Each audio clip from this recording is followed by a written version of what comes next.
अधिकतर part complete कर लिया था। अब हम रक्त परिसंचरण तंत्र में हृदय के पार्ट को आज कंप्लीट करने वाले हैं। उसके बाद हमारा नेक्स्ट टॉपिक आएगा, उससे क्वेश्चन हम करेंगे। तो आज हम हृदय के पार्ट पर क्वेश्चन करने वाले हैं। तो देखिए हमारा पहला क्वेश्चन क्या है। मनुष्य के शरीर में व्यस्ततम पेशी है, कौन सी पेशी है जो सबसे व्यस्त होती है मनुष्य के शरीर में? आपके पास ऑप्शन है मस्तिष्क, फेफड़े, यकृत और हृदय पेशी। कौन सी पेशी है मनुष्य के शरीर में व्यस्ततम है? तो उसका सही आंसर है हृदय पेशी। सबसे व्यस्त हमारा हृदय है जो 24 घंटे काम करता रहता है। उसके बाद नेक्स्ट क्वेश्चन देखिए, मछलियों के हृदय में कैसा रक्त बहता है? मछलियों के हृदय में कैसा रक्त बहता है? शुद्ध और ऑक्सीकृत, अशुद्ध और अनॉक्सीकृत, या फिर ये दोनों, या फिर इनमें से कोई नहीं? मछलियों के हृदय में कैसा रक्त बहेगा? मछलियों के हृदय की बात करी जा रही है। पहला ऑप्शन है शुद्ध और ऑक्सीकृत, अशुद्ध और अनॉक्सीकृत, या फिर ये दोनों, या फिर इनमें से कोई नहीं। तो बताइए दोस्तों, इसका जो सही आंसर है वो है अशुद्ध और अनॉक्सीकृत हृदय। अशुद्ध और अनॉक्सीकृत ब्लड है वो मछलियों के हृदय में बहता है। नेक्स्ट क्वेश्चन देखिए, मानव शरीर में WBC की अधिकता से कौन सा रोग होता है? मानव के शरीर में जब WBC की संख्या बढ़ जाती है, अधिक हो जाती है, तो उससे कैंसर का खतरा भी बढ़ जाता है। WBC की संख्या बढ़ने से कैंसर का खतरा बढ़ जाता है। अब बताइए कि इस रोग को क्या कहेंगे? ल्यूकेमिया, ल्यूकोपीनिया, पॉलीसाइथीमिया या एनीमिया? मानव शरीर में WBC की अधिकता होने पर कौन सा रोग होता है? Leukaemia, leucopenia, polycythaemia, anaemia? तो इसका राइट आंसर है ल्यूकेमिया। आपको अगर यहाँ पर कैंसर भी लिखा हुआ मिले तो आपको उसको क्लिक करना होगा, ल्यूकेमिया या फिर कैंसर। अब बात करी जाए WBC की कमी से कौन सा रोग होता है? अगर कमी हो जाएगी तो WBC की कमी, WBC की अगर कमी हो जाए तो ल्यूकोपीनिया रोग होगा। अगर अधिकता हो जाए तो ल्यूकेमिया रोग होगा। ल्यूकेमिया और ल्यूकोपीनिया ये WBC से संबंधित है। अब बात आती है पॉलीसाइथीमिया और एनीमिया रोग की। एनीमिया के बारे में हमने देखा था कि RBC की कमी से, RBC की कमी यानी कि शरीर में रक्त की कमी होना, RBC की कमी से एनीमिया रोग हो जाता है। और पॉलीसाइथीमिया जो रोग है वो RBC की अधिकता से होता है। RBC की अधिकता से कौन सा रोग होता है दोस्तों? RBC की बात करी जाए तो दो रोग है, पॉलीसाइथीमिया और एनीमिया। एनीमिया मतलब कमी, कमी से होने वाला रोग एनीमिया। पॉलीसाइथीमिया, आप पोली से इसको क्लिक कर सकते हैं, पोली यानी कि ज्यादा, ज्यादा हो जाएगी RBC की तो पॉलीसाइथीमिया रोग होगा। और ल्यूकोपीनिया रोग होता है WBC की कमी से, ल्यूकेमिया रोग होता है WBC की अधिकता से।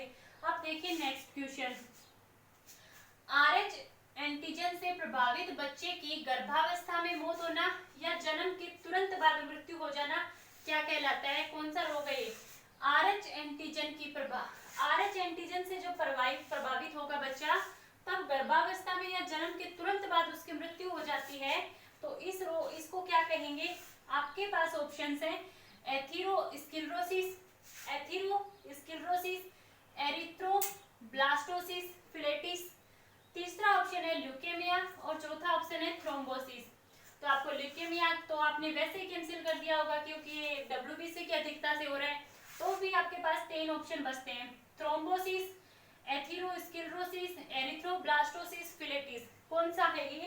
तो इनमें से आएगा राइट आंसर ये, कि जब बच्चे की गर्भावस्था में या जन्म के तुरंत बाद मृत्यु हो जाती है, वो भी RH फैक्टर से प्रभावित होने के बाद, तो उसको कहेंगे हम एरिथ्रोब्लास्टोसिस फिलेटिस, एरिथ्रोब्लास्टोसिस फिलेटिस।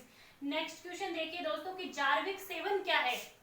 जार्विक सेवन क्या है? क्या ये एक पेसमेकर है, या फिर ये कृत्रिम हृदय है, या एक रॉकेट का नाम है, या उपग्रह का नाम है? जार्विक सेवन, जार्विक सेवन क्या है दोस्तों? पेसमेकर है, कृत्रिम हृदय है, रॉकेट है या उपग्रह है? तो ये है कृत्रिम हृदय, एक आर्टिफिशियल हार्ट। जार्विक सेवन, जिसे जार्विक नामक वैज्ञानिक ने सबसे पहले बनाया था, कृत्रिम हृदय। नंबर 6 क्वेश्चन है कि वीनस हृदय किसके हृदय को कहा जाता है। तो अब बताइए कि वीनस जो हृदय है वो किसके हृदय का नाम है। पहला ऑप्शन है मछली का, दूसरा है पक्षियों के हृदय को, या मानव के हृदय को, या बंदर के हृदय को।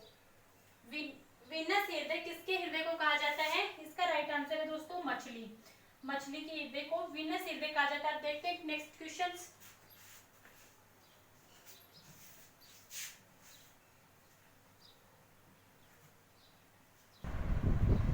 क्वेश्चन है हमारा, हृदय की गतिविधि मापने वाला यंत्र है। हृदय की गतिविधि मापने वाला यंत्र है। पहला ऑप्शन है स्फिग्मोमेनोमीटर, दूसरा ऑप्शन है ईईजी, तीसरा ऑप्शन है ईसीजी और चौथा ऑप्शन है इनमें से कोई नहीं। हृदय की गतिविधि मापने वाला यंत्र कौन सा है। स्फिग्मोमेनोमीटर, ईईजी, ईसीजी या इनमें से कोई नहीं। तो इसका आंसर है ईसीजी, इलेक्ट्रोकार्डियोग्राम। इलेक्ट्रोकार्डियोग्राम इसकी फुल फॉर्म है ईसीजी की इलेक्ट्रोकार्डियोग्राम। ये हृदय की गतिविधि को मापने वाला यंत्र है। अगर पूछा जाए कि इससे ईसीजी करने से संबंधित जो उपकरण है वो क्या कहलाता है, तो वो होता है कार्डियोमीटर। इससे संबंधित उपकरण क्या है, कार्डियोमीटर।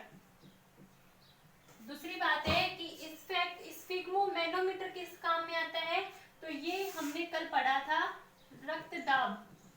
रक्तदाब को मापने वाला यंत्र था स्फिग्मोमेनोमीटर। हृदय की गतिविधि को मापने वाला है ईसीजी। और तीसरा ईईजी, ये किस काम आता है। ईईजी किस काम आता है, ये मस्तिष्क की गतिविधि को मापता है। मस्तिष्क की गतिविधि को कौन मापता है, ईईजी। और हृदय की गतिविधि ईसीजी और रक्तदाब को स्फिग्मोमेनोमीटर। नेक्स्ट क्वेश्चन देखिए दोस्तों, हृदय की धड़कन को उत्तेजित करने वाला हार्मोन, हार्मोन का नाम बताइए जो हृदय की धड़कन को उत्तेजित करता है। पहला ऑप्शन है थायरोक्सिन, दूसरा है डोपामाइन, तीसरा है एस्ट्रोजन और चौथा है इनमें से कोई नहीं। हृदय की धड़कन को उत्तेजित करने वाला हार्मोन थायरोक्सिन, डोपामाइन, एस्ट्रोजन या इनमें से कोई नहीं। अब बात करी जाए हृदय की धड़कन को, हृदय की धड़कन से संबंधित उसको कंट्रोल करने के लिए ग्रंथि कौन सी होती है, वो हमने पढ़ा था एड्रिनल ग्रंथि हृदय की धड़कन को कंट्रोल करती है। लेकिन यहाँ पर पूछा जा रहा है हार्मोन, ना कि ग्रंथि। तो हार्मोन कौन सा है, थायरोक्सिन हार्मोन है जो हृदय की धड़कन को उत्तेजित करता है। नेक्स्ट क्वेश्चन देखिए, दिल का दौरा किस कारण से होता है। दिल का दौरा किस कारण से होता है। पहला ऑप्शन है हृदय में रक्त की आपूर्ति में कमी, मतलब कि हृदय हार्ट के अंदर जो है वो रक्त की पूर्ति नहीं हो पाती तब हो जाता है, या हृदय में CO2 आ जाती है इसलिए हार्ट का दौरा पड़ता है। थर्ड ऑप्शन है हृदय की गति का रुक जाना, जब हृदय की गति रुक जाती है तब हार्ट अटैक होता है, या इनमें से कोई नहीं। देखिए दोस्तों, दिल का दौरा किस कारण से होता है, हृदय में रक्त की आपूर्ति में कमी आना, हृदय की गति का रुक जाना, या हृदय में CO2 का आ जाना, या इनमें से कोई नहीं। तो इसका राइट आंसर है हृदय में रक्त की आपूर्ति कम हो जाती है तब दिल का दौरा पड़ता है। नेक्स्ट क्वेश्चन देखिए, मेंढक व सांपों के हृदय में कोष्ठ कितने होते हैं, चैम्बर। मेंढक व सांपों के हृदय में कितने कोष्ठ या चैम्बर होते हैं। पहला ऑप्शन आपके पास 3, दूसरा है 4, तीसरा है 2 और फोर्थ ऑप्शन है 5। मेंढक व सांपों के हृदय में कितने कोष्ठ होते हैं, मेंढक और सांप में होते हैं 3 कोष्ठ। मछली में, ब्लू व्हेल में या डॉल्फिन में कितने कोष्ठ होते हैं, 4। मगरमच्छ में 4 कोष्ठ होते हैं। नेक्स्ट हमने कल पढ़ा था कि जो सबसे ज्यादा कोष्ठ है वो किसके हृदय में होते हैं, तो किसके हृदय में होते हैं, कॉकरोच के हृदय में। कितने हैं, 13 कोष्ठ। कॉकरोच के हृदय में 13 कोष्ठ होते हैं, जो मैक्सिमम हार्ट के कोष्ठ की संख्या है। नेक्स्ट क्वेश्चन देखिए, हृदय की धड़कन का सामान्य से अधिक होना क्या कहलाता है। हृदय की धड़कन का सामान्य से अधिक होना क्या कहलाता है, हाइपरटेंशन, हाइपोटेंशन, टेकीकार्डिया या ब्रेडिकार्डिया। हृदय की धड़कन का सामान्य से अधिक हो जाना, हाइपरटेंशन, हाइपोटेंशन, टेकीकार्डिया या ब्रेडिकार्डिया। तो देखिए दोस्तों, हृदय की जो धड़कन है उसका सामान्य से अधिक हो जाना कहलाता है टेकीकार्डिया। टेकीकार्डिया। और अगर पूछा जाए हृदय की धड़कन का सामान्य से कम होना क्या कहलाता है, सामान्य से कम होना, तो सामान्य से कम होना है ब्रेडिकार्डिया, सामान्य से कम धड़कन का सामान्य से कम हो जाना क्या है, ब्रेडिकार्डिया, सामान्य से अधिक हो जाना है टेकिकार्डिया। फिर ये दो नाम हमने कल पढ़े थे, हाइपरटेंशन और हाइपोटेंशन, ये दोनों रक्तदाब से संबंधित हैं। रक्तदाब का कम होना क्या है, हाइपोटेंशन, हाइपो का मतलब कम और हाइपर मतलब ज्यादा, ये रक्तदाब का ज्यादा होना, समझ में आया। रक्तदाब का ज्यादा होना हाइपरटेंशन है, रक्तदाब का कम होना हाइपोटेंशन है, और हृदय की धड़कन का सामान्य से अधिक होना टेकिकार्डिया है, और हृदय की धड़कन का सामान्य से कम होना ब्रेडिकार्डिया है, और सामान्य से अधिक होना टेकिकार्डिया है। ओके, नेक्स्ट क्वेश्चन देखते हैं।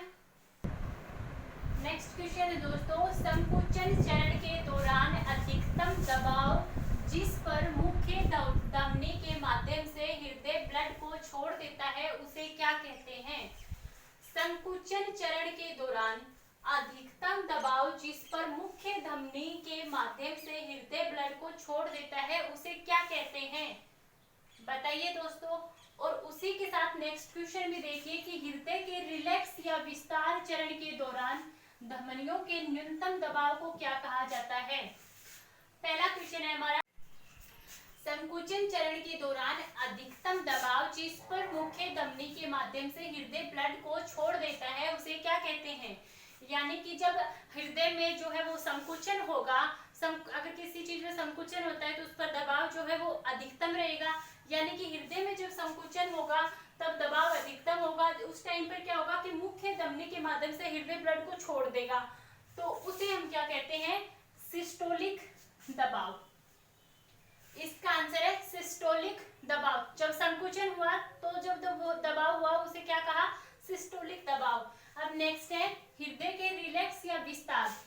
अब पहले संकुचन हुआ फिर हृदय रिलैक्स होगा, यानी कि उस टाइम उसका विस्तार होगा। उस चरण में क्या होगा कि दो धमनियों के न्यूनतम दबाव को क्या कहेंगे, उस टाइम जो धमनियों का न्यूनतम दबाव होगा, मिनिमम दबाव। क्वेश्चन ये भी आ सकता है कि धमनियों में मिनिमम दबाव कब होता है, मैक्सिमम दबाव कब होता है। तो न्यूनतम दबाव होगा जब हृदय रिलैक्स होगा यानी कि उसका विस्तार होगा। ये तीनों नामों से क्वेश्चन बन सकता है, रिलैक्स से, विस्तार से और धमनियों के न्यूनतम दबाव से। ऐसे ही यहाँ पर कि जब संकुचन होगा तो दबाव अधिकतम होगा, और जो है इसमें जो दबाव जो है वो मैक्सिमम होगा, उस टाइम पर धमनी से रक्त हृदय से बाहर आएगा। अब देखिए इसको क्या कहेंगे, इस मिनिमम दबाव को कहेंगे डायस्टोलिक दबाव। डायस्टोलिक दबाव जब दबाव मैक्सिमम है संकुचन की स्थिति में सिस्टोलिक दबाव, जब दबाव मिनिमम है रिलैक्स होने की स्थिति में डायस्टोलिक दबाव। नेक्स्ट क्वेश्चन देखिए दोस्तों, हृदय की फुसफुसाहट आवाज से क्या पता चलता है। जब हृदय में कोई फुसफुसाहट की आवाज आती है तो उसका क्या मतलब है, दोषपूर्ण कपाट होना, ऑक्सीजन की कमी होना, दिल का विस्थापन या मांसपेशियों में विकास होना। दोषपूर्ण कपाट होना, ऑक्सीजन की कमी होना, दिल का विस्थापन या मांसपेशियों में विकास। यानी कि हृदय की फुसफुसाहट की आवाज से क्या पता चलेगा, दोषपूर्ण कपाट होना।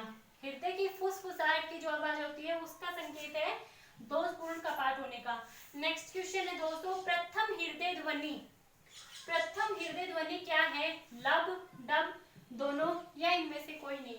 लब, डब, दोनों या कोई नहीं। तो प्रथम हृदय ध्वनि लब है और द्वितीय हृदय ध्वनि डब है। नेक्स्ट क्वेश्चन है जो हम पॉइंट्स में करेंगे, सबसे बड़ी धमनी। सबसे बड़ी धमनी का नाम, सबसे बड़ी सिरा का नाम, सबसे छोटी धमनी का नाम और सबसे छोटी सिरा का नाम। तो देखिए दोस्तों, सबसे बड़ी धमनी जो है उसे महाधमनी कहते हैं, सबसे बड़ी सिरा है उसे महासिरा कहते हैं। और महाधमनी क्या करती है, जब हृदय से शरीर में रक्त ले जाने का कार्य महाधमनी के द्वारा होता है। सबसे छोटी धमनी फ्रेनिक धमनी है। सबसे छोटी धमनी फ्रेनिक धमनी है, जो कि डायफ्राम तक रक्त को लेके जाती है। और सबसे छोटी सिरा का नाम एजाइगस है। सबसे छोटी सिरा का नाम एजाइगस है। क्वेश्चन आ सकता है, सबसे छोटी सिरा का नाम एजाइगस, सबसे छोटी धमनी का नाम फ्रेनिक और सबसे बड़ी सिरा महासिरा, सबसे बड़ी धमनी महाधमनी।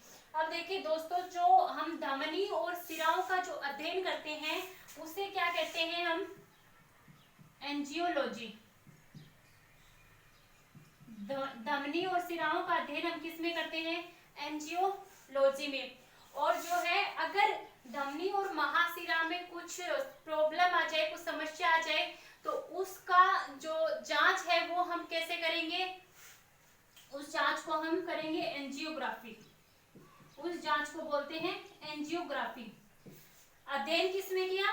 एंजियोलॉजी में। जांच को क्या बोला? एंजियोग्राफी। अब बात आती है कि धमनी और सिराओं का इलाज, अगर उनमें कुछ प्रॉब्लम है तो उनका इलाज, उसको क्या बोलेंगे? एंजियोप्लास्टिस। बहुत अच्छा क्वेश्चन है दोस्तों कि धमनी और सिराओं का अध्ययन हम करते हैं एंजियोलॉजी में और इसकी जांच हम करते हैं एंजियोग्राफी और इसका इलाज होगा एंजियोप्लास्टिस। प्लास्टिस से याद रखना इलाज, एंजियोप्लास्टिस इलाज है, एंजियोग्राफी जो है वो इसकी जांच है और एंजियोलॉजी जो है वो इसका अध्ययन है। अब दोस्तों ये हमारा रक्त परिसंचरण तंत्र का पार्ट कंप्लीट हो चुका है। नेक्स्ट वीडियो में मिलते हैं नेक्स्ट टॉपिक के क्वेश्चंस के साथ। खुश रहिए। थैंक यू दोस्तों।